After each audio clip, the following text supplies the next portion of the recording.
Barattoota akkam jirtu? Nagaa keessanii qophiin qormaataa akkami? Barnoota keenya har'aa guyyaa 12ffaatiin madaallii hubannoo jechoota sagalee gabaabaa ijaaruu irratti horattan kan ittiin of madaaltan qormaata isiniif qabannee jirra. Qormaanni kun dubbisii, barreessiif bakka duwwaa guutii of keessaa qaba. Barnoota keenyaatiin barachaa hanga hubattan of madaalaa kan deemtan waan ta'eef sirriitti hordofaa. Hiriyoonnii fi maatiin keessanis haala gaariitiin akka irraa barataniif sheer taasisaa. Namoonni chaanaalii kanaaf haaraa taatan sabiskiraayib gochuun maatii ta'aa. Imallitti fufaa. Namoonni karaa onlaayinii barachuu barbaadan lakkoofsa armaan gadiitiin nuuf bilbilaa. Kallattiin gara qormaata keenya har'aatti haa ceenu. Qormaanni keenya tokkoffaanii dubbisi kan jedhudha. የሚለውን አንብብ ይላል ማለት ነው። jechoota 10 asirratti isiniif barreessineetu jira. jechoota kana dubbisuu shaakaltu jechuudha. Fakkeenyaaf ishee jalqabaa kana yoon isiniitii dubbisee fixe jettee jechuudha. Akka kanaatti jechoota hafan salgan kanaa ni dubbistu jechuudha. Ni dubbistu.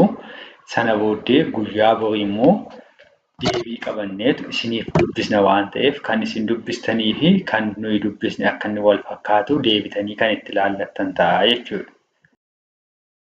Gaaffii lammaffaatiin barreessi yookiin tsaafa'u. Kana irratti immoo ni barreessitu jechuudha. Jechoota isin barreessitan anatu isinitti dubbata. Tokkoffaa bakka kanarratti tokkoffaa bona. Lammaffaa bakka kanarratti kan isin barreessitan lixe.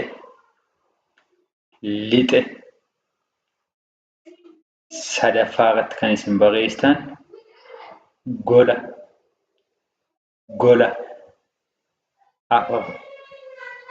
Afuraffaa irratti kan isin barreessitan kufe.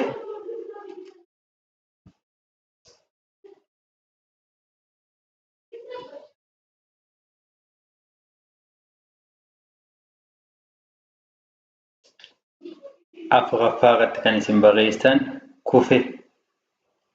kufe. Shanaffaa irratti quba.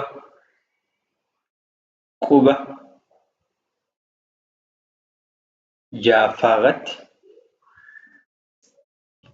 kuma.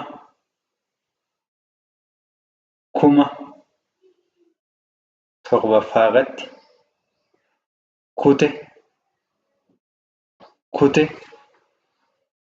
Saddeettaffaa irratti baga. Salgaffaa irratti muka. Kudhanaffaa irratti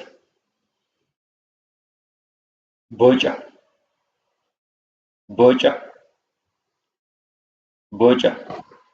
Jechoota kana sirriitti dhaggeeffachuudhaan bakka isaaniif kennamee jiru kanarratti barreessitu jechuudha. Barreessitanii deebii isaa bor gaafa nuyi deebisniif gadhiisnu hagam akka barreessitan of madaaltu jechuudha wal bira qabdanii. Kanaaf daftarii keessanii irratti haala kanaan barreeffachuun dhaggeeffachaa barreessitu jechuudha. Itti aansuun gaaffiin sadaffaan bakka duwwaa guuti. ባዶ ቦታዎችን ይሙሉ ይላል። asirratti fakkeenya irratti akkasiniitii kennamee jiru kanatti taatu jira, itti aansee bakka duwwaatu jira, itti aansee immoo meetu jira. Gamana irratti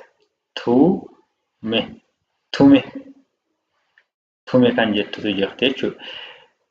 Bakka kana irratti qubeen akkamii yoo guutamte jecha tume jedhu kana nuutii kennaa kan jedhu kan nuyi barbaadaa jirru jechuudha. Sababa kanaatii fi tume kan jettu kana keessatti taatti aante kan jirtu uudha jechuudha. Kanaaf bakka duwwaa kana irratti kan galuu qabdu uudha.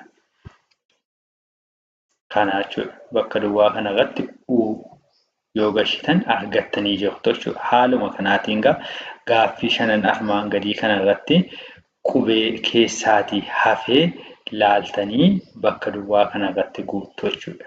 Qubee keessaatii hafe ilaaluun bakka duwwaa kana irratti guuttu. Bor gaaffii hundaafuu deebii isaa qabannee ni argamna waan ta'eef kutaa 13ffaa hordofuu hin dagatiinaa. Qormaanni qormaata gaarii isiniif haa ta'u. Nagaan nuuf turaa.